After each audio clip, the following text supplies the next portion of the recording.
Olá, oitavo ano, bom dia! Na nossa aula de hoje, nós vamos realizar alguns exercícios de fixação sobre o nosso conteúdo de circulação atmosférica, né? Nas nossas últimas aulas da semana passada, nós vimos que a característica da circulação atmosférica do nosso planeta, como que se formam os ventos, como se formam as nuvens e para que lado e como que estão as correntes de vento do nosso planeta. Né? Então, agora vamos fazer alguns exercícios de fixação aqui nas páginas 50 e 51. Vamos fazer os exercícios do 1 ao 6, tá? Aí, a partir do 7 vai ficar para depois, porque daí a partir do exercício 7 já fala sobre a circulação oceânica, tá? Que a gente ainda não viu, a gente só viu, por enquanto, as correntes de ar. Então, aqui, gente, no exercício número 1, está falando que na página 44 tem um esquema de como que sopra a brisa marítima durante o dia, tá? Lá na página 44, até vou voltar aqui para mostrar para vocês, ó.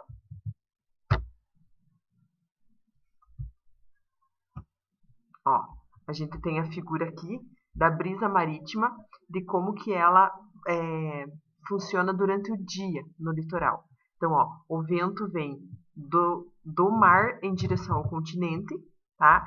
Porque aqui a gente tem um ar que se aquece em contato com a areia, então ele fica com uma maior temperatura, né? Devido à maior temperatura, ele fica menos denso e sobe, formando uma área de baixa pressão. Aí, consequentemente, vem o vento lá da área de alta pressão para ocupar esse espaço, tá? Agora, nós queremos saber aqui durante a noite, tá? Vocês precisam completar as lacunas aqui do que acontece com a circulação de ar na brisa durante a noite, tá? Então, aqui, gente, o que eu comentei com vocês no dia lá na explicação daquela aula? Que durante a noite, nós vimos lá que durante a noite tudo se inverte, né? Então, a areia fica muito gelada e a água, que demora muito para aquecer durante o dia, ela demora também para esfriar durante a noite. Então, a água fica quente e a areia fica gelada, tá? Então, aqui sobre as temperaturas a gente já vai completar, ó. O que acontece com a temperatura da areia? É menor, né? Porque a areia fica gelada durante a noite.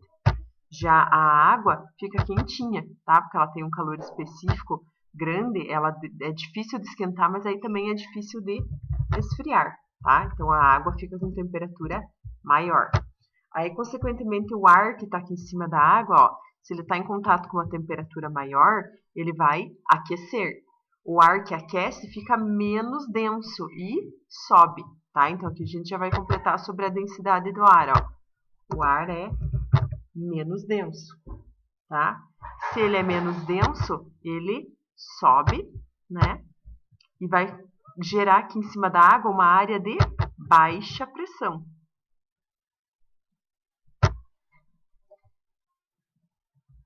Ou menor pressão, tá?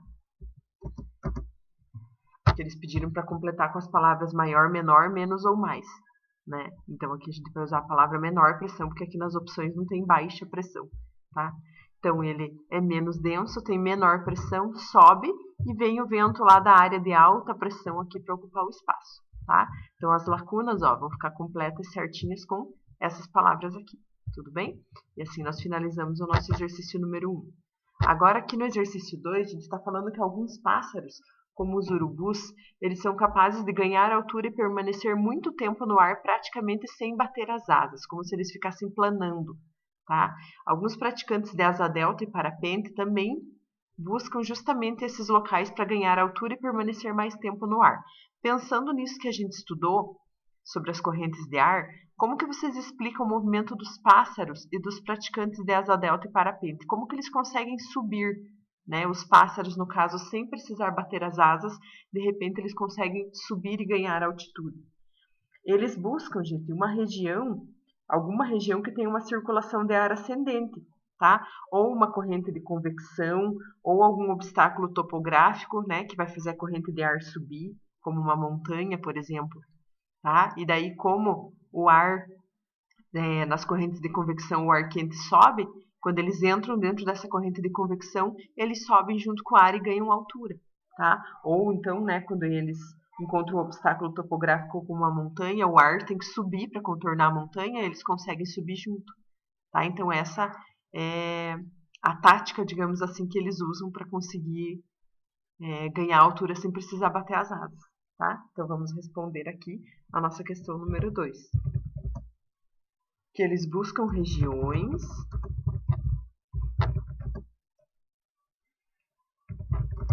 que tenham circulação de ar ascendente. Ascendente é que sobe, tá?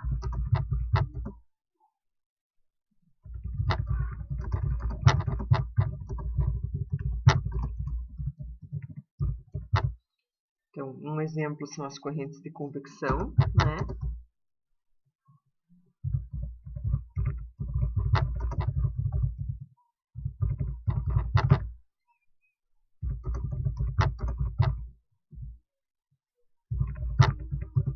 Tá? Vocês podem responder com as palavras de vocês também, tá, pessoal?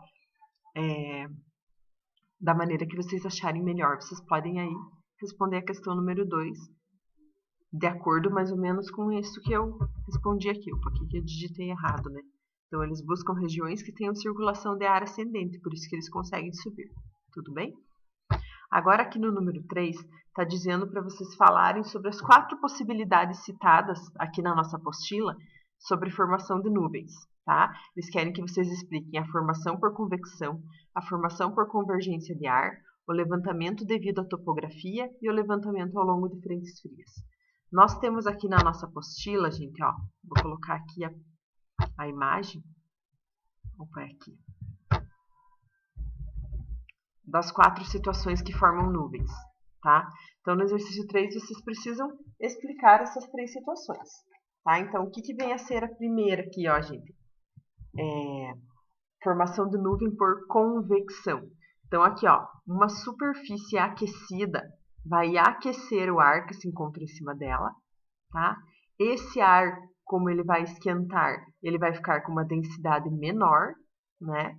E quando ele fica com uma densidade menor, ele sobe, né? Consequentemente, o ar frio que está lá em cima vai ter uma densidade maior, vai descer para ocupar espaço. Então, aqui, ó, o primeiro exemplo, formação de nuvem por convecção, é porque o ar vai subir devido a aquecimento, tá? Em contato com uma superfície e vai gerar uma corrente de convecção. Então, a nuvem sobe porque o ar sobe porque sempre o quente sobe e o frio desce, tá? Aqui o segundo exemplo, convergência de ar. O ar não vai subir necessariamente porque ele aqueceu, tá? Ele vai subir por causa que ele está numa área de baixa pressão e daí vai vir o vento da área de alta pressão para tentar ocupar espaço, tá? Esse vento aqui, ó, que vem da área de alta pressão, empurra o ar aqui que estava na baixa pressão para cima, tá? Então, ó, aqui o ar sobe devido a diferenças de temperatura por convecção. Aqui o ar sobe porque ele foi empurrado por uma corrente de ar fria que veio, tá? Convergência de ar. Então, veio uma corrente aqui de uma área de alta pressão e empurrou o ar que estava na área de baixa pressão para cima, por isso vai formar a nuvem, tá? Terceiro exemplo, em razão da topografia, é aqui, gente, por causa da geografia, né? Geografia de encostas que direciona as massas de ar para o alto. Então, uma montanha, uma serra, um pico, alguma coisa assim. O ar vem se movimentando e quando ele chega aqui e encontra o obstáculo, ele precisa subir para contornar o relevo, tá? Esse aqui é o terceiro exemplo de formação de ar devido à topografia. E o quarto exemplo aqui, gente, é o levantamento de massa de ar ao longo de frentes frias, né?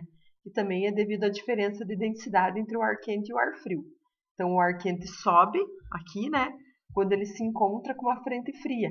E ele pode carregar nuvens com umidade... ele pode carregar ar com umidade suficiente para formar nuvens, tá? Então, devido às diferenças de temperatura e densidades também. Vem uma corrente de ar fria e daí o ar quente sobe devido à diferença de temperatura de contato aqui com o ar frio, tá? O quente sobe para o lado contrário. Então, aqui são os 4 exemplos que vocês vão explicar lá no exercício 3, tá, gente? Então, vocês vão responder lá, fazer a resposta de vocês, né? Explicando as 4 figuras aqui, tá? Então, a convecção depende de uma superfície aquecida, tá? Que vai aquecer o ar, criando uma corrente de convecção, que vai levar a nuvem lá para as altitudes maiores, tá? Aqui o segundo exemplo da convergência. É uma região de baixa pressão, aí vem os ventos laterais das áreas de alta pressão e empurram uma massa de ar para cima, tá? Formando a nuvem. O terceiro exemplo aqui é o levantamento de ar devido à topografia, tá? Né? Que o ar tem que contornar um obstáculo do relevo. E o quarto exemplo aqui, que é o levantamento de massa de ar ao longo de frente fria, se dá pela diferença de densidades. O ar quente sobe quando ele encontra uma frente fria e ele leva a umidade para formar a nuvem, tá bom? Então esse aqui é o nosso exercício 3. Vocês podem responder lá no caderno, tá, gente? Porque é uma resposta longa, né? Tem que explicar as 4 situações aqui e não tem espaço lá na apostila de vocês, tudo bem? Agora vamos dar continuidade aqui no nosso exercício 4. Tá? Opa.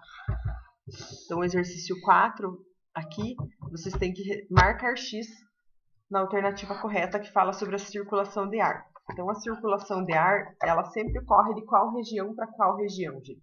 Então, aqui, ó, ela, normalmente, aqui, a gente viu lá, né, que ela tem um desvio sempre para o mesmo lado, aqui na região perto do Equador, um desvio para o lado contrário, aqui acima dos trópicos.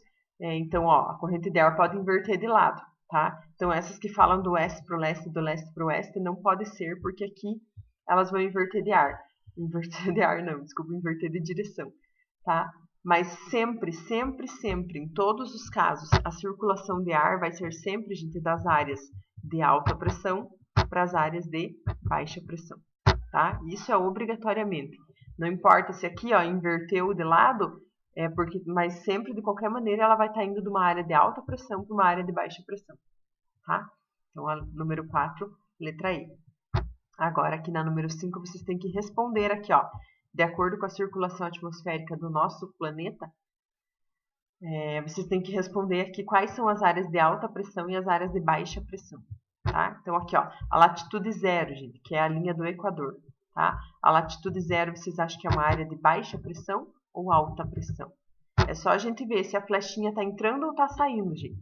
Se a flechinha do vento está entrando na linha, é porque ela é baixa pressão. Se está saindo da linha, é porque ela é alta pressão. Aqui, ó, tá vendo que as flechinhas estão indo em direção à linha do Equador? Elas estão chegando na linha do Equador. Então, isso aqui significa que é uma área de baixa pressão. Tá? Agora, aqui na latitude 30, tanto no norte quanto no sul, que é o caso dos trópicos, tá? Trópico de Câncer e Trópico de Capricórnio. Olha aqui no Trópico de Câncer, ó, as flechinhas estão saindo em direção à linha do Equador e as flechinhas estão saindo em direção ao Círculo Polar Ártico. Então, ó, flechinha saindo significa alta pressão, tá? Olha aqui no Trópico de Capricórnio, ó, as flechinhas saindo indo em direção à linha do Equador e saindo em direção ao Círculo Polar Antártico. Então, flechinha saindo é porque é uma área de alta pressão, tá?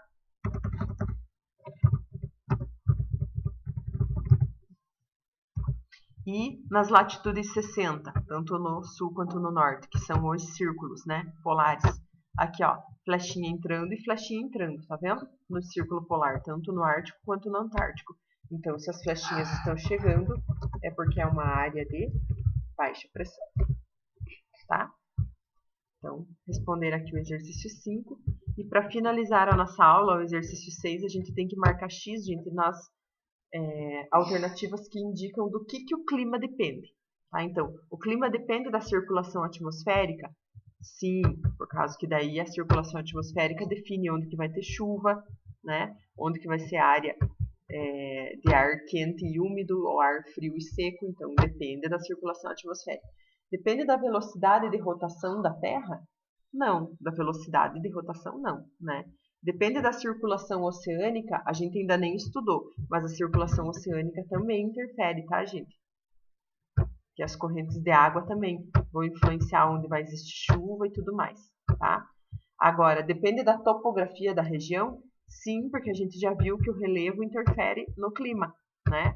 A altitude interfere na temperatura do local e tudo mais. Depende do aquecimento desigual do planeta? Sim, depende, porque se o planeta fosse aquecido todo da mesma maneira, a gente não ia ter áreas de alta pressão e baixa pressão, né? A gente sabe que, ó, que a região da linha do Equador é a região que mais recebe incidência de luz solar, é a região mais aquecida, isso influencia totalmente no clima, né? Aqui as regiões menos aquecidas são as regiões mais frias, né? Então interfere totalmente no clima. E depende da densidade do solo das regiões?